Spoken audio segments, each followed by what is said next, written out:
routine. He likes to go get his donuts and coffee early in the morning. That's all he's doing when this happens, what you're seeing on the screen right there. This man comes out of nowhere, cold cocks him, knocks him to the ground, and then continues to beat him once the man is on the ground. But there is at least this decent video of the suspect. Take a good look at him. Police want anyone who thinks they might know who this guy is. Our perception of reality can be changed depending on the media that we're exposed to and how long we're exposed to it. For example, the perceptions of young black men.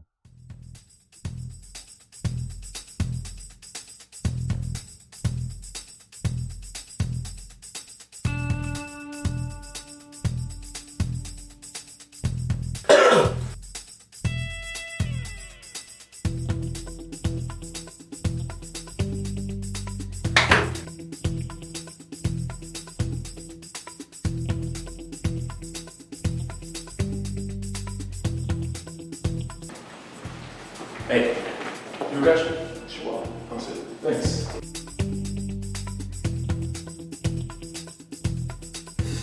Black males and minorities alike have been televised through news mediums as animals, criminals, rapists, thugs for generations.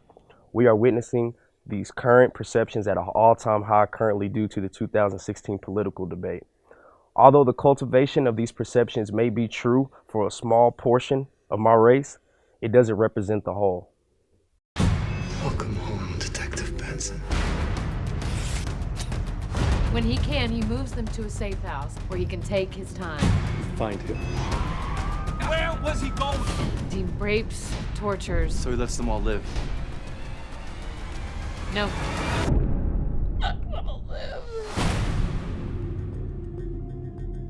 Shows like Law & Order Special Victims Unit that showcase violent sexual crimes against women in particular can affect the way we relate to men and what we expect to happen in certain situations.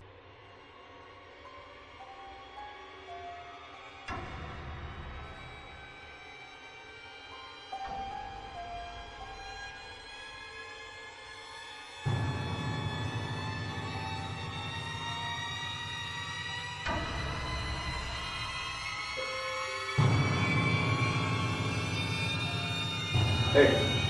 Hey, how are you? Cultivation theory not only affects race perceptions, but also affects the perceptions of gender. For instance, women feeling uncomfortable or threatened by a male presence when they're walking home late at night or when they're alone, as it's depicted in many different, Law and Order, SVU type shows, movies, and other situations that you hear on the news as well. Beauty is in the eye of the beholder. But what does this mean? Sometimes you see good, and sometimes you see bad.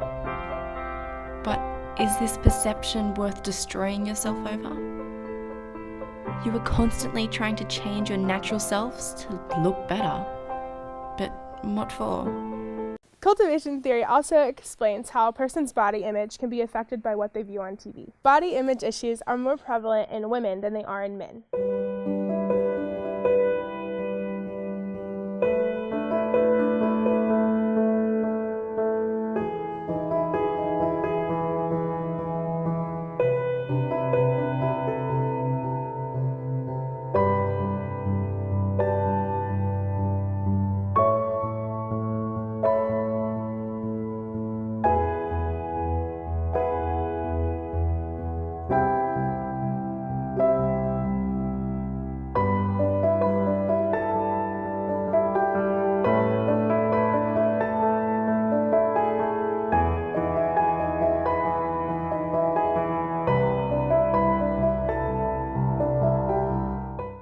Men are less likely to change their routine in order to mimic what they see on television. On the other hand, women are more likely to go through drastic measures to change their routines based on what they see on television.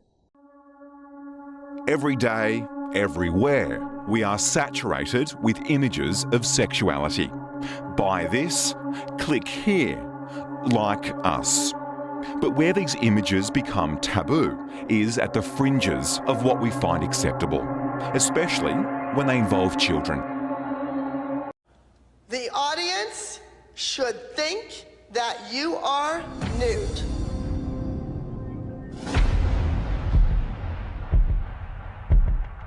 No one ever wants to hear the word nude associated with their 10-year-old. Ever. So much for being conservative. Well, excuse me? I think I didn't hear that right.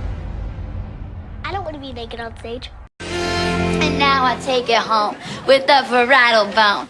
It might be crazy, but I learned that. Sucking on those lollipops isn't going to do anything but rot your teeth.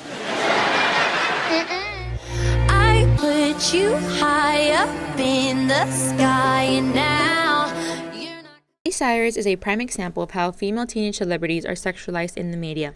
She went from being a sweet, innocent, undercover pop star to a very risque and controversial celebrity. As someone who spent the majority of her childhood in front of the camera, she grew up in an environment where women are highly subjectified as sex objects, even at a young age. Of course, she wouldn't be Hannah Montana forever, but she was cultivated very young to know that sex sells, and that reflects in the way she manages her brand and image today, and the way the public perceives her.